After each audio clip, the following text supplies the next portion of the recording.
Hello and welcome to today's show. In these days when YouTube is filled with clickbaits and all kind of half-crappy jigs are named the ultimate of some kind, based on the video title you might have the impression that this is just another one of those. I would never name my jigs the ultimate since I know they can always be improved in some way, but after 1 year with this jig I feel very confident stating that this is the best jig in the world for table saw joinery. And then I'm referring to box joints and various box joint patterns, angled box joints, tenon double tenons, angled tenons, bridle joints and angled bridle joints. It may not win the class most simple jig to build, but don't be too afraid. Any intermediate woodworker should be able to put this together, and there are full plans and build videos available. The following 3 to 4 minutes will be a very fast-paced walkthrough where I cut different joint types using my jig. I will not comment what I'm doing more than in text notes, and the goal is not that you should understand everything, it's more that you should get a basic idea of the workflow and the capabilities of this jig. The more slow-paced jig overview will follow after that, and the detailed instruction how to cut different joints you will find in the instruction videos.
That's the end of the fast-paced presentation. Now I will take it a bit more slow and I will start by going through the different types of joints that this jig can make, and after that I will describe the jig itself and its features. I have prepared a goodie table with some sample joints of things I cut with this jig. I divided these into 4 categories and I will quickly go through them one by one, and I start with the standard box joints. This jig can, as the only jig in the world, cut box joints with finger widths of every ½ millimeter without changing saw blade or changing anything in the jig itself. So the smallest ones I have here are 3.5 millimeter finger width, and then I'm free to choose 4, 4.5, 5, 5.5, 6, 6.5, 7 and so on until the biggest ones I want to have. With the freedom to choose finger width of every 0.5 millimeter, you can always find a suitable finger width for your project. That means you can always avoid these situations where you end up with like half pins on one side, or these kind of symmetry problems where you have a cutout here and a pin here. Not as bad as the half pin, but I still don't think it looks very good. And with this system you will never end up here. This is a very usual look for a box joint system where you reference the latest cut finger, and then you have a small shift along the way and end up with a very small finger on one side.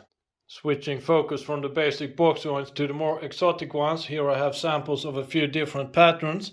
You can do pretty much any pattern you want with this system, and it's not depending on the blade thickness or the pitch in the system. So here I have these thinner pins in one direction. Here the pins are increasing, decreasing thickness, and they meet halfway. Here is just another sample of a pattern, and here are more samples of these thinner pins in one direction, and here I also vary the thicker pins along the width. I also threw in an example of an angled box joint just to show you. Moving over to the tenons, this jig cuts small tenons, large tenons, angled tenons, double tenons with the same ease, and this one over here is actually a compound angled tenon. Here the strength lies in the ability to cut tenons of any thickness you want in steps of 0.05 millimeters. And once familiar with your blade curves, the accuracy in the system itself is so good that you cut tenons that perfectly matches your mortises on the first try without any need for test cuts. It's just as easy to make an off-center tenon as to make a centered one. And one advantage with this system is that it's really easy to nail down the cheek dimension to match the part with the mortise. And this is if you're aiming for flush cut joinery without any steps or gaps on the outsides.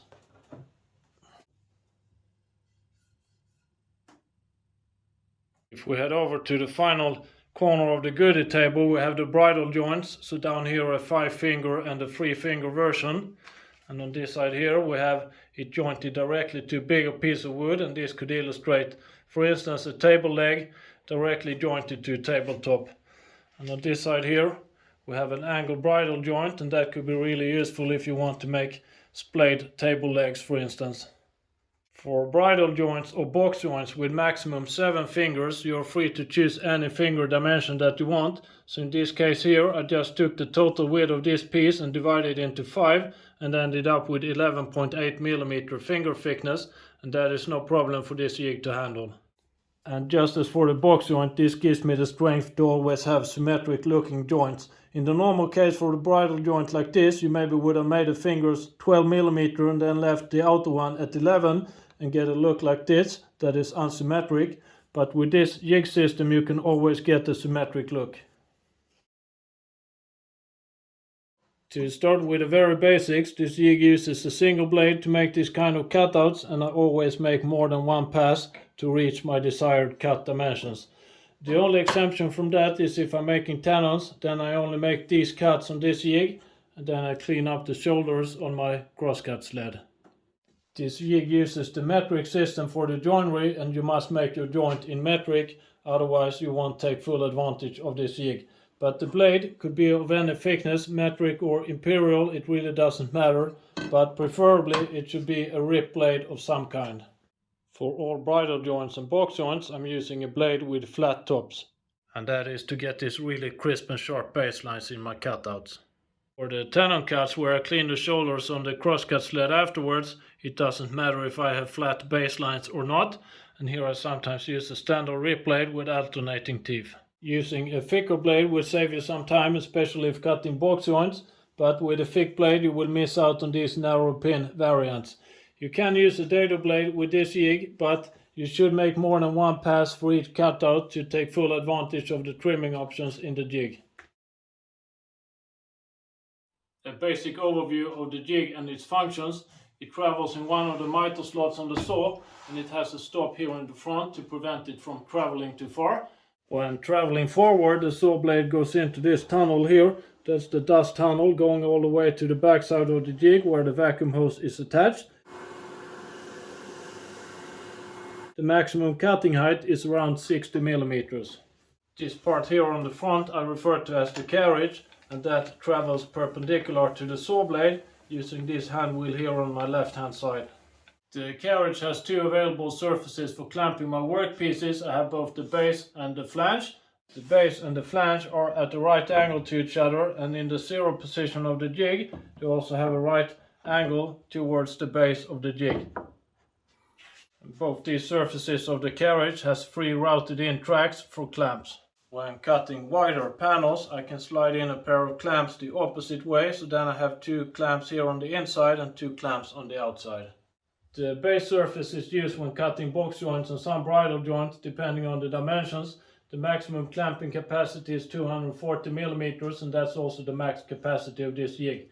The base surface can be tilted to any angle between 0 and 23 degrees and locked in that position. This tilt function is used when cutting angle bridle joints or angle box joints. When cutting box joints I can cut many pieces at a time to speed up the process, so then I line them up like this.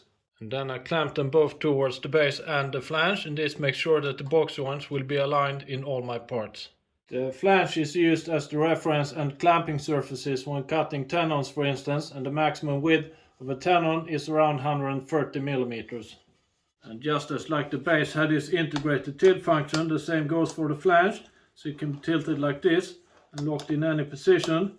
It can be tilted quite much, but I would say the useful angle is up to around 30 degrees. And this tilted flange function is typically used for cutting angled tenons. Both these tilt functions are optional in the plans, so there you can choose if you want to make the more simple jig build with just straight angles, or if you want to make it slightly more advanced and include these integrated tilt features. That was the transport, although in my opinion quite nicely integrated features, clamping workpieces and tilting things many jigs can do. So let's instead switch focus and look at the more unique features and innovations of this jig that makes it stand out above the rest. On the back side of the carriage there are 4 of these linear bearings mounted, 2 at the top and 2 at the bottom. And then the carriage slides on these 2 linear rails, and this system with the linear bearings and the linear rails gives a very smooth sliding action without any free play in any direction. The travel of the carriage is achieved using a ball screw. That's a component that you usually see in CNC machines, and the carriage is attached to the ball screw nut on the back side here. The ball screw has quite some advantages over using a standard threaded rod and a nut. To start with, the lengthwise free play or the backlash in this ball screw system is extremely small. It's about 0.02 to 0.03 millimeters or 1/1000 of an inch, and that is negligible when it comes to woodworking. So even if I load the carriage sideways, I know it can move maximum 0.02 millimeters. This has the big advantage that I can move the carriage to any position where I want to have it for a cut, and then I leave it in that position unlocked, and this speeds up the process a lot. The second major advantage is that the pitch or the travel of one turn of the screw is extremely accurate for a ball screw. The pitch of this ball screw is 4 millimeters. That means if I rotate this hand wheel one full turn, I know the carriage has moved exactly 4 millimeters. And to illustrate this, I put the caliper up here and I zero it in this position, and now you check when this colored pin is aligned with this black reference line on the jig. I rotate my control wheel one full turn and I end up at 4.00. The pitch of this ball screw is also extremely accurate over longer distances. The specification says within 0.05 millimeter over the jig's entire travel of 240 millimeters. The control wheel is divided into 80 segments, and at the end of each segment there is a hole drilled. The pitch of the ball screw was 4 millimeters, and if we divide that by 80, that's 0.05 millimeters. So if I rotate the control wheel from one hole to the next, I move the carriage 0.05 millimeters. This distance between two holes, 0.05 millimeters or 0.02 of an inch, is what I refer to as the resolution in the system. This means that you can aim for any dimension you want in steps of 0.05 millimeters. It also means that you can trim the fit of a tenon or box joint or bridle joint in steps of 0.05 millimeters. This outer part of the control wheel I call the scale ring. It's also divided into 80 segments, and it has these written numbers on every 0.1 of a millimeter from 0 to 3.95. The scale ring is a separate part. That means I can loosen this knob and rotate the scale ring and put the zero in the system wherever I want.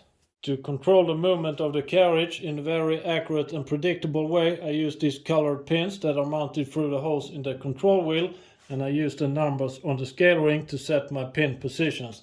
And when these pins are aligned with this black reference line on the jig, I should start or finish the cut. At a first glance, this may seem really difficult to do, to stop the control wheel at the right place, but to start with, there is friction added to the control wheel and it stops where you leave it. And to add to that, if you miss this reference line by a millimeter or 2 or 3, it really doesn't matter. The distance between two holes is approximately 10 millimeters, and that corresponds to 0.05 movement of the carriage. So if you miss by 2 millimeters, that's approximately 0.01 movement, and that is nothing. Just a quick demo what I mean with that. You don't have to be that accurate with the pin positions. You can check the caliper while I check my pins. I place my pins in the 1, 2, 3 and 4 hole, which is the same as the 0 hole. So I zero the system here at the green pin, and then I should stop at 1, 2, 3 and 4. It gives you a hint how quick it is to stop this system within 0.01 millimeter. That's less than 0.5 of an inch. Yep. The caliper I had there only temporarily mounted to show you the accuracy of the system. In this position I used to have a DRO, and in the plans there is an option to use a DRO as well. I have since then removed the DRO from my jig and instead added extra pens and pin colors. The pin system is 10 times faster and more accurate to use than the DRO, and with this little invention up here I didn't find a use for the DRO anymore. I have one final thing left to show you that minimizes the setup times and make this jig very easy to use. So I have these colored pins that I can set in very accurate steps of 0.05 millimeters, and that's very good. But without more assistance than that from the jig itself, this would still be a very hard system to use. I know I should make a cut at the green pin, but I don't know if it's this green pin or the next green pin or the next one, and so on. The final invention is this one here. I call this the notes or the templates. These are exchangeable. It fits on these pins in the jig, and they work together with the pointer that's coming down from the carriage. So when I move the carriage, the pointer moves along. I will illustrate the templates by making one for a very simple 12mm tenon. I start by moving the carriage until the left side cheek of the tenon is aligned with the saw blade. In this position I put my green pin, the start pin, in the hole that is closest to the reference line in the jig, and I also zero the system. And in this position I put the green line on my template. For a basic tenon, the carriage should move the tenon thickness plus the saw blade curve before I make the second cut. So I use the control wheel to count this. So one turn, that's 4 millimeters, that's 8, that's 12, that's the tenon thickness, and then we add a saw blade curve, which for this blade is 3.25 millimeters, and there I place my stop pin. And in this position I put the red line on the template. With one eye on the template and one eye on my pins, I can move really fast between my cut positions. Don't worry if you didn't follow that counting on the control wheel and where to put the red pin. I will go through that in detail in the instruction videos. You don't need to be a very good sketcher when making these colored lines on your notes or templates. They are there only so you don't miss by one full turn, and that is from this position to this position, that is 4 millimeters. So as long as you're within a millimeter or so, your notes or templates are good enough. I should point out that the template or the note is just a basic overview of what I'm doing. I'm still using the pins and the reference line on the jig for making the actual cuts. I marked my template with a joint type it was used for, the blade that I used and the curve of that blade, and also the pin positions. What you see up here is a scale that slides on magnets from side to side. This can be useful when making longer templates than we just did, but I will save the use of this to the instruction videos. The pins that the template was mounted on is also shiftable sideways from right to left, and there is a big advantage with this. This means that I can use this 12mm tenon template for any 12mm tenon that I'm cutting. It doesn't matter if it has small cheeks or large cheeks, or even if it's an angled tenon, I use the same template. This 12mm tenon template could be used for any tenon close to 12mm, let's say 11.5 to 12.5, but of course you need to remove the red pin to cut something else than 12.0. At the moment I'm considering switching template material from the cardboard ones to these ones here. This has an MDF core and high pressure laminate on both front side and back side. The cardboard ones are really quick and simple to make, and they have survived quite well. But these ones with laminate will be more durable, and they also have the big advantage that I can use them as sketch pad for one-offs or trying new things. If I don't want to keep my template, I just wipe off the lines using mineral spirits. The notes or the templates for a box joint or bridle joint look slightly different. Here the hatched areas means that material should be removed. So in this case, for this box joint, I start at my green pin and make the first cut. And then I widen this cut a number of times until I reach the red pin, and then it's freehand cranking until the blue pin. I make my first cut and I widen this a number of times until I reach the black pin, and so on. On this jig there is no such thing as referencing the latest cut finger and ending up in these kind of awkward situations. So on this jig instead, when cutting the mating piece, I shift the entire system by 1 finger thickness, and in that position I reset my pins and I slide the template to match the new position. These custom notes or templates are super powerful. It's like a built-in memory in the system. It takes between 1 and 5 minutes to make this depending on the complexity, and then the next time you make the same joint, since you have the pin positions written on the template, the total setup time is under a minute. And then when you use this jig for a while, your template library will start to grow. Regarding the accuracy and the tolerances of the cuts that this jig produces, I could easily have half an hour theoretical monologue about this topic, and if I did, I guess I would lose 95% of you along the way. The short summary is, it's more than accurate enough for woodworking, and the longer answer is that I will show you on some real world parts what you can expect in terms of accuracy and tolerances. For lower cuts like these box joints, they usually stay within 0.05 millimeters. So if I take one of these and measure it, these cutouts usually are within 0.05 between each other, and this dimension I refer to as the consistency of the jig. The ball screw makes this system very accurate and consistent also over longer dimensions, and I haven't seen any problems with making box joints in wider pieces and having many fingers. If I just measure this piece here to get a reference for longer dimensions, these are 11mm box joints, and outside to outside it should be around 99mm. And if we check the other side for consistency over longer dimension, that should also be quite good. I consider this consistency to be much more important than the absolute dimensions that I measured. So in the first sample I measured around 19.05. If I wanted to change that to 19.0 or 19.1, I just move one of my pins 1 pinhole. This consistency also means that once you're familiar with your blade curves, you usually don't need to make any test cuts. And if you need to make a test cut, you only make one and then you adjust your pins accordingly. For thicker joints like this bridle joint with a cut depth of 50mm, the jig itself is still as accurate and consistent as for the lower cuts, but here you have some external factors that could affect the total cut dimensions a bit more than on the lower cuts. Those external factors could be if you have a slight wobble in your saw blade, or a dull blade, or an underpowered saw that has problems to cut through this thick of hardwood. All these things affect a deeper cut more than a shallow cut. For lower cuts, like these box joints, I almost never do test cuts anymore. But for thicker kind of joints, like this bridle joint, I sometimes do it, and that's due to these external factors. After dialed in with a test cut, also these deeper kind of joints are very accurate and consistent, although maybe a bit more variation than the lower ones. By the way, these are 11.8mm bridle joints, if you thought I was very way off 12mm. We are reaching the end of this presentation, and for those of you who think that this is overkill and that you can't or don't need to machine wood to the tight tolerances that this jig can do, that is not really the main point of this jig. As in many other areas of woodworking, the end result is the important thing, and for me that is well seated and perfectly looking joints.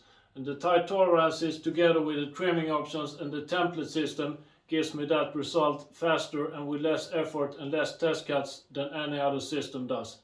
As mentioned in the intro, there are full plans and build videos available for this jig, and there are also new instruction videos how to use the jig. And for those of you who already built the jig and watched the old instruction videos, I recommend you watch the new ones. I'm a much better teacher than 1 year ago, and I have a simpler and more easy way to set the pin positions. I hope you enjoyed watching this. Thank you very much.